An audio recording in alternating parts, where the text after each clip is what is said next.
Here's something that will absolutely shock you. 95% of senior citizens are making 5 critical mistakes that are literally destroying their golden years. And the worst part, most of them have no idea they're doing it. I'm talking about intelligent, successful people who built careers, raised families, and achieved so much in life. Yet they're unknowingly sabotaging their own happiness and security in retirement. In this video, you'll discover these 5 devastating errors that are robbing seniors of their peace of mind, their relationships, and even their health. Plus, I'll show you exactly how to avoid them before it's too late. I've spent over 15 years working with thousands of seniors as a retirement counselor, and what I've witnessed has honestly kept me up at night. I've seen brilliant people lose their life savings, destroy their relationships with their children, and spiral into depression, all because they fell into these 5 traps. But here's what shocked me most. Every single one of these mistakes is completely preventable once you know what to look for. Let me start with Sarah, a 68-year-old retired teacher from Ohio. She had a comfortable pension, a paid-off home, and seemed to have everything figured out. But within 2 years of retirement, she was stressed, isolated, and had already burned through $40,000 of her savings. What happened? She made all 5 of these mistakes, and it nearly destroyed her retirement dreams. The good news: once we identified these errors and corrected them, her life completely transformed. She's now thriving, financially secure, and happier than she's been in years now. Before I reveal these 5 mistakes, I need to ask you something. Are you approaching retirement, or are you already there? Because regardless of where you are in this journey, understanding these errors could save you from years of regret and financial stress. What's your biggest fear about retirement? Is it running out of money, losing your independence, becoming a burden to your family? Whatever it is, I guarantee at least one of these mistakes is directly connected to your deepest concerns. The first mistake that's destroying senior citizens' lives is something I call the invisible transition trap. Here's what happens. Most people spend 30, 40, even 50 years defining themselves by their career. They're the accountant, the nurse, the manager, the teacher. Then suddenly, overnight, that identity is gone.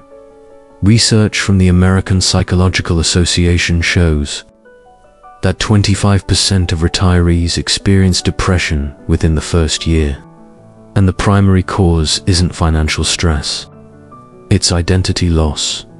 But here's what most people don't realize. The transition into retirement isn't just about stopping work.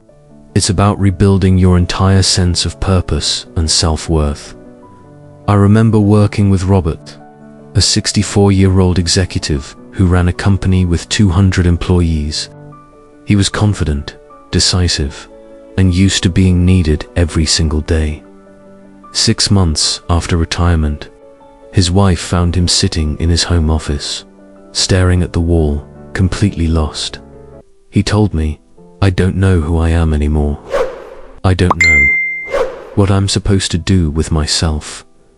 This is the invisible transition trap, and it's claiming victims every single day. The mistake isn't retiring itself. It's failing to prepare for the psychological shift that comes with it. Most people spend more time planning their annual vacation than they do planning their retirement identity. They focus on the money, the healthcare, the where to live, but they completely ignore the who will I become question, the solution. Start building your retirement identity at least 3 years before you actually retire. Explore hobbies, volunteer opportunities, part-time work, or consulting in your field.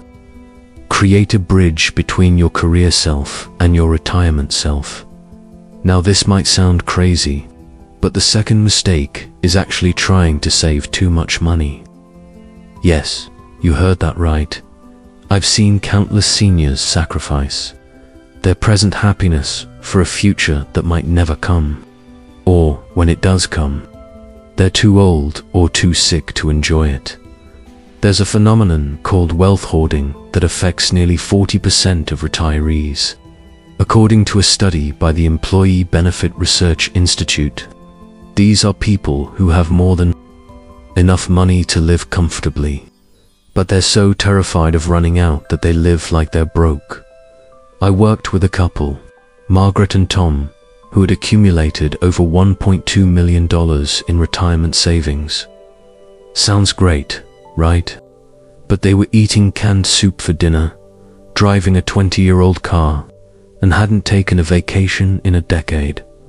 They were so focused on preserving their wealth that they forgot to live their lives.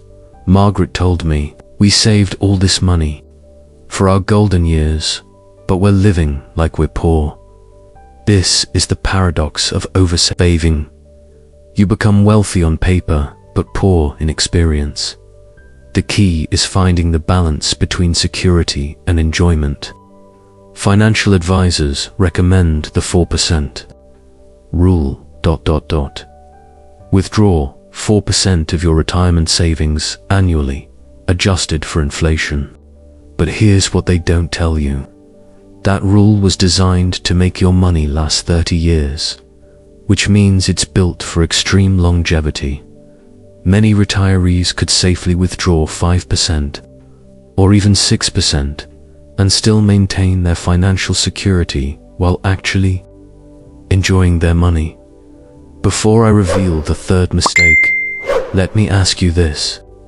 How many of your friendships are built around work? If you're like most people, probably 60% or more.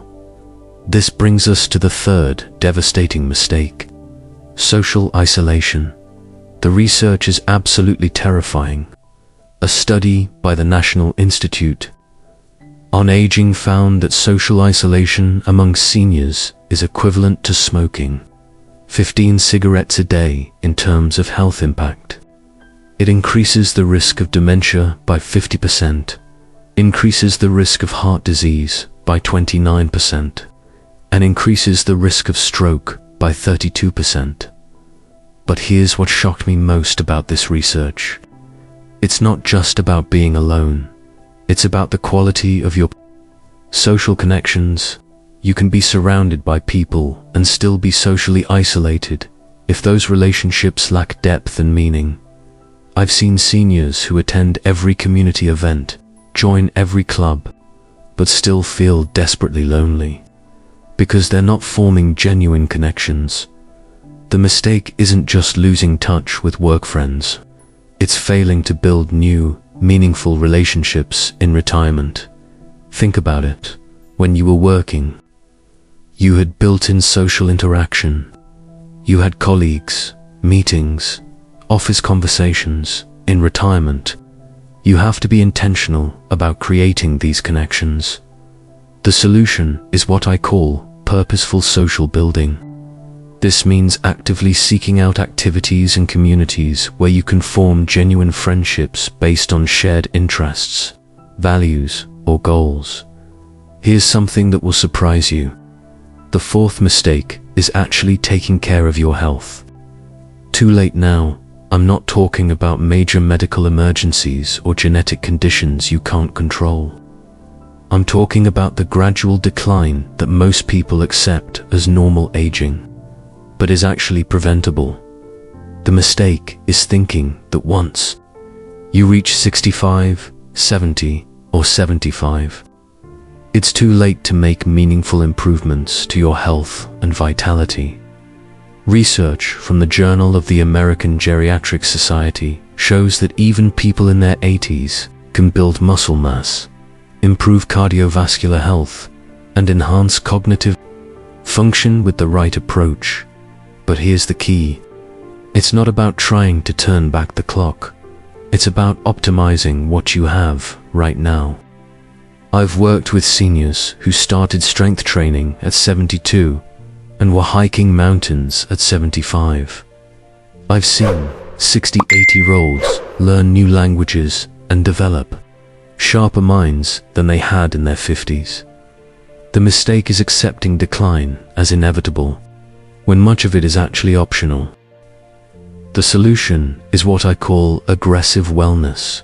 This means treating your health like a part-time job in retirement, not obsessing over it, but being strategic and consistent.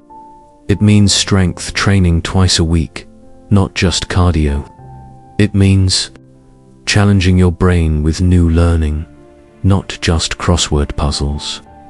It means getting serious about sleep, nutrition, and stress management. Now, before I reveal the fifth and most devastating mistake, I want you to think about this question. What would happen to your family if you suddenly couldn't make decisions for yourself? Who would handle your finances? Who would make medical decisions? How would they know what you want? This brings us to the final mistake that's destroying senior citizens' lives: failing to plan for incapacity. This isn't just about having a will. Most people understand they need a will. This is about the period between complete independence and death, when you might need help but you're still alive. The statistics are sobering. 70% of people over 65 will need long-term care at some point, and the average cost is $4,500 per month. But the financial cost is actually the least of your problems if you haven't planned properly. I've seen families torn apart because nobody knew what mom or dad wanted. I've seen life savings depleted because there was no plan for long-term care.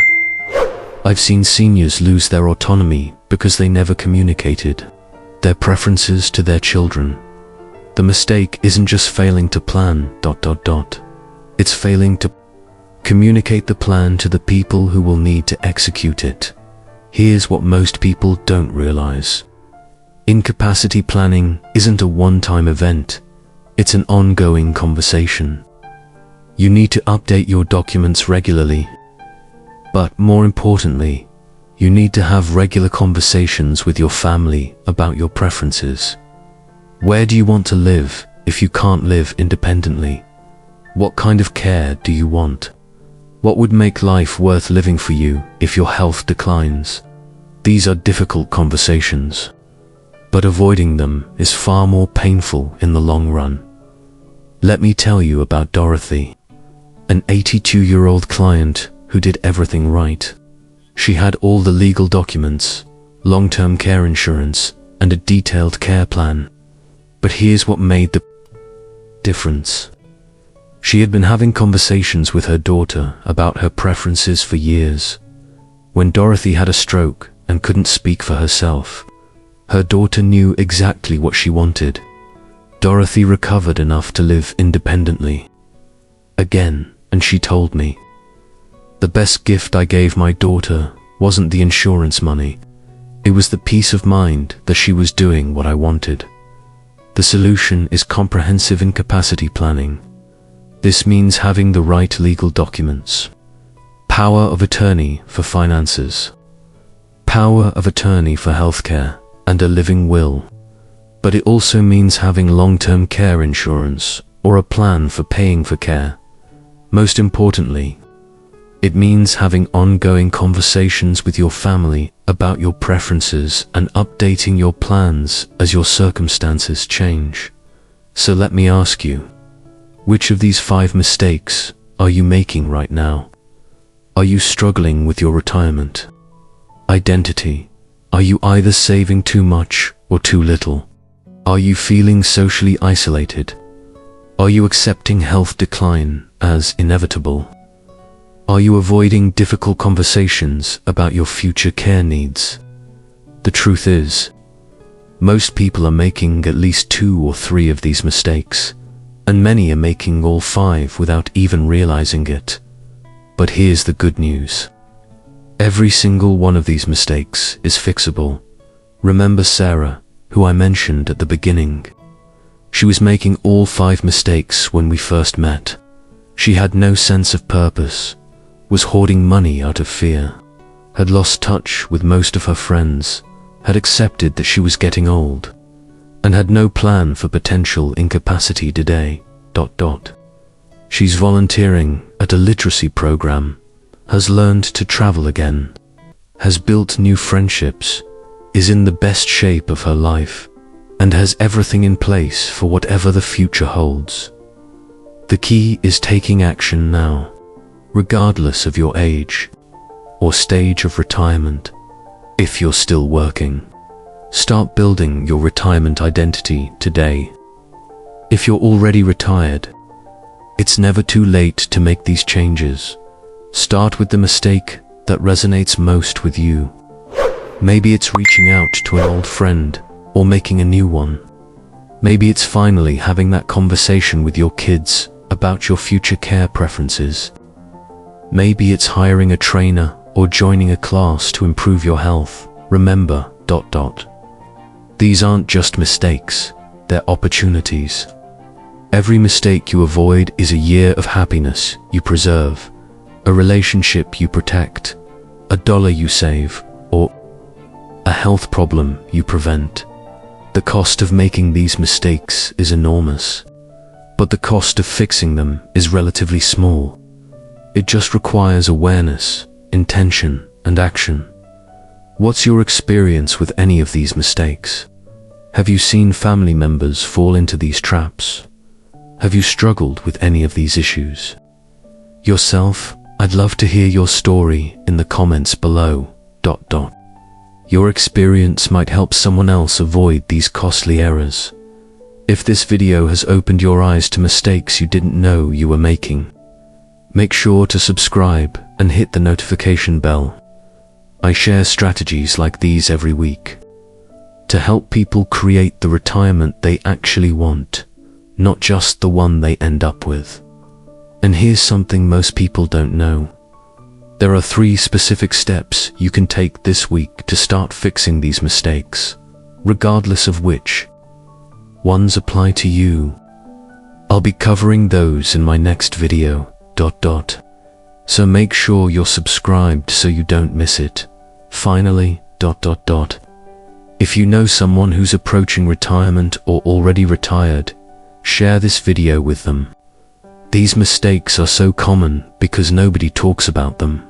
We focus on the financial planning, the healthcare, the practical stuff, but we ignore the psychological and social aspects that actually determine whether retirement is a blessing or a curse. By sharing this information, you might literally save someone years of regret and stress.